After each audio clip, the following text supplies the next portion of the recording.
Good morning, second graders. Look who slept until 5:45 this morning. What? You can see he's still working on the mouth rule, you know. He's got to come to Hayes to learn all the rules. But he slept until 5:45. What a big boy, right? Good morning, second graders. It is Friday.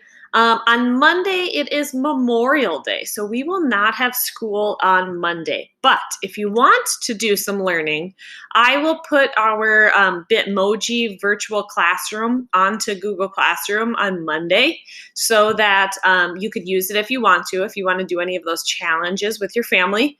And then you can always scroll to the very bottom of our Google Classroom, the classwork page, and you can find our math links, our reading links, and our fast finishers. So you can always do those things if you are bored.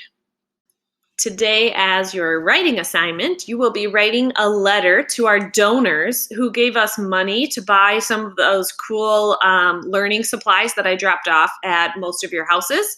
And so I will show you an example of what my letter looks like. All right, second graders, Finn is sitting next to me chewing his bone, so if you hear it hit the ground, I'm sorry. But I want to show you the templates for our thank you letters today. So those little bags that I dropped off at your house that had a whiteboard and a marker and an eraser, a book and then a workbook, and then I put in a little card in there in case you wanted to write someone a letter that came with my Scholastic books. But they had little goodies in there, and your flashcards will come in the mail in a few days. They're running a little bit late, so I'm going to put your flashcards into your bag that you're going to pick up the last week of school with all of like your pencil boxes and stuff. So there will be flashcards in there too. But anyways, so we're going to write our donors a letter because people gave us our classroom money to buy those things, which was really cool and really generous. So I made 4 different types of letters that you could make, basically with 4 different pictures. And if you want, you can change the picture if you don't like any of these and you know how. So you would go like this. You would go insert, image, search from the web, and I could say, thank you. And I could say, oh, I like this one. So I drag it over. I could delete this little guy, and I could put it right there.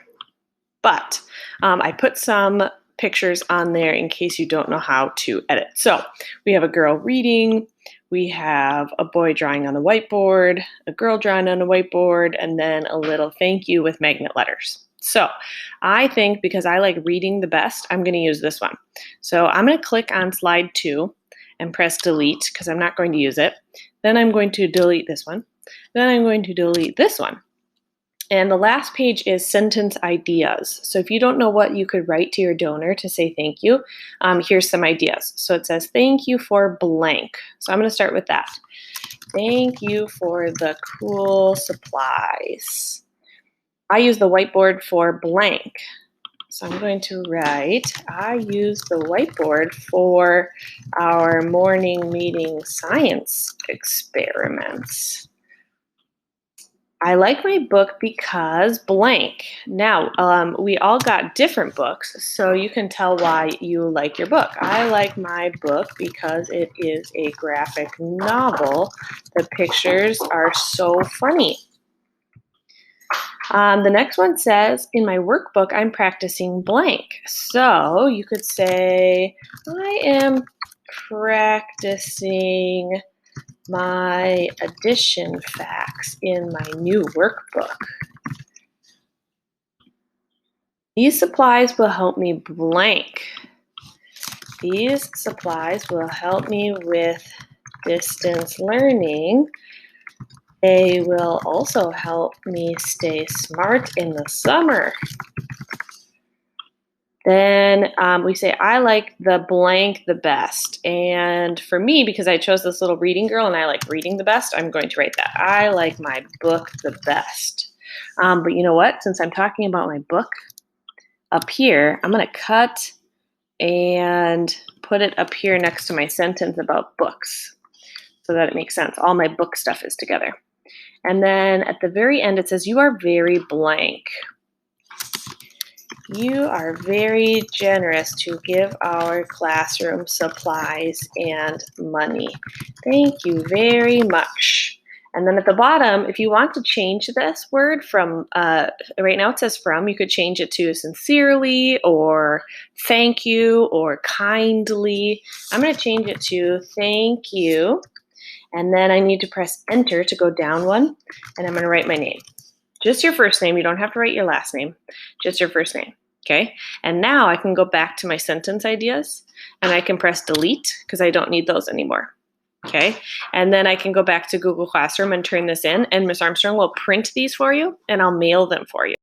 Joke of the day. Why did the math book look so sad? Because it had so many problems. I'm pretty sure that I mailed that joke to one of you when I sent you guys cards a couple weeks ago. So one of you already knew that joke. Our word of the day today is a word you've definitely heard before at Hays. It's one of our learner profile words, but you also hear it in a lot of different places. So our word is balanced, and balanced can mean a lot of different things. We can use it in a lot of different ways. We use it in math when we're actually talking about balancing something. When you get older, you're going to talk about balancing equations. You might use the word in PE when you're talking about balancing on one foot, or in gymnastics. So we definitely know that like our bodies can be balanced, right? Physically balanced. But did you know that to be a balanced person can also mean to be like a healthy person? So we could kind of use those two words interchangeably, balanced and healthy. So in order to be a healthy person, you have to be physically balanced with your body, emotionally balanced, like your heart, and intellectually balanced, which means your mind. So this weekend, you have a 3-day weekend, and I want you to work really hard at being balanced. So spend a little bit of your time making your brain strong and smart. Spend a little bit of time making your body physically strong, like riding your bike, playing outside, exercising.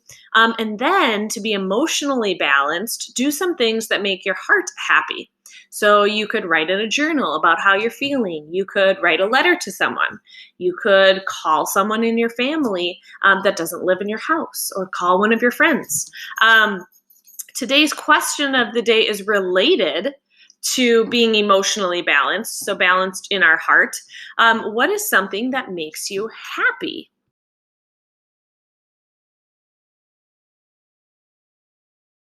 So something that helps me stay emotionally balanced, something that makes me happy, is spending time at the cabin with my family. So that way I have all of the things that I love. I have nature, I have my family, my dogs, I get to relax, and usually we have some yummy food and coffee. So think about something that makes you happy, and then tell us on Google Classroom today. Oh, Finn is not happy right now, so I have to find what makes Finn happy. He's whining. So I hope everybody has a great day today, a great weekend. Don't forget, if you have a question, you can just comment on Google Classroom and I can help you. Otherwise, I will see you all on Tuesday.